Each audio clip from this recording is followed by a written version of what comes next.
My name is Paul Bogen. I'm from Cambridge in the UK.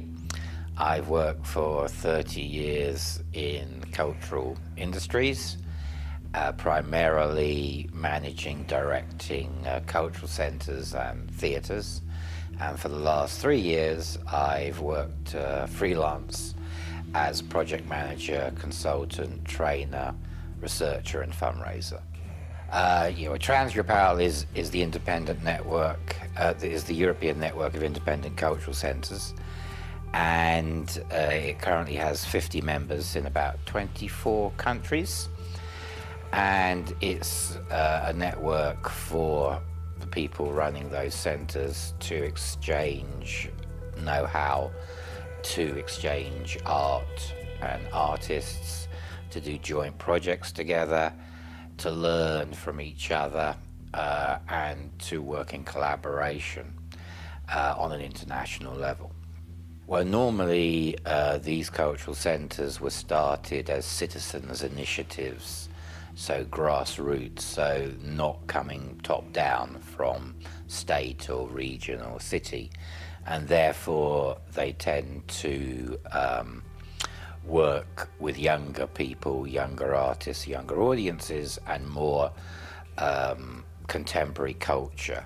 So new generations of artists, new generations of audiences, and responding to needs and demands of primarily young people in cities, which institutions don't tend to do.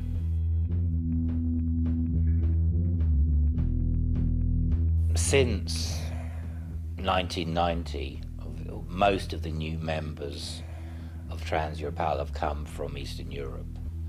So at that point there were hardly any, but practically all the new members are from Eastern European, Central European countries. In terms of differences and similarities, I mean, the main difference is that in Western Northern Europe there's been a infrastructure of cultural policy and cultural funding developed after the Second World War.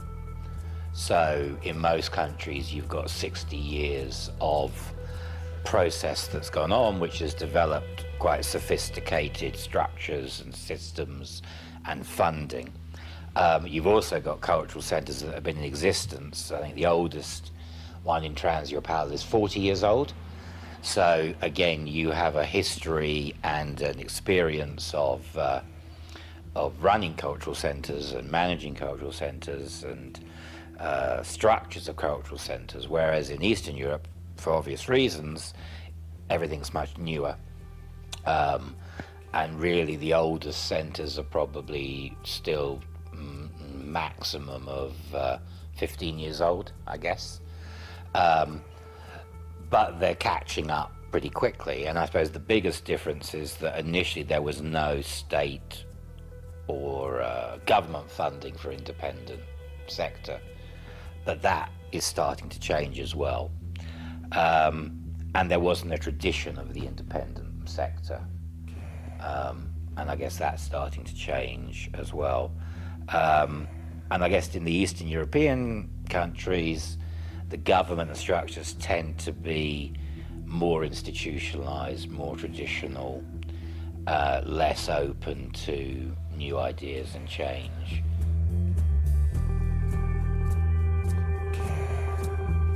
Start with the people, not the building, number one.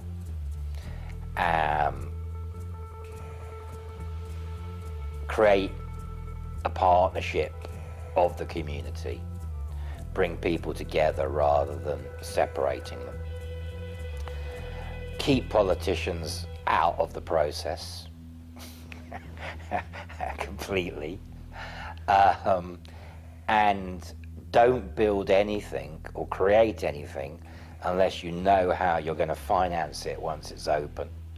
Old buildings aren't necessarily the best solution for culture. Sometimes it's actually better to build a new building. It's cheaper and it's easier. So, you know, don't be too nostalgic, I would say, for old buildings, you know. And I think, the most important thing is you have to have the right people running the organization. And those people need to have the right skills and background, but they also need to be passionate about what they're doing, and they need to know why they're doing what they're doing.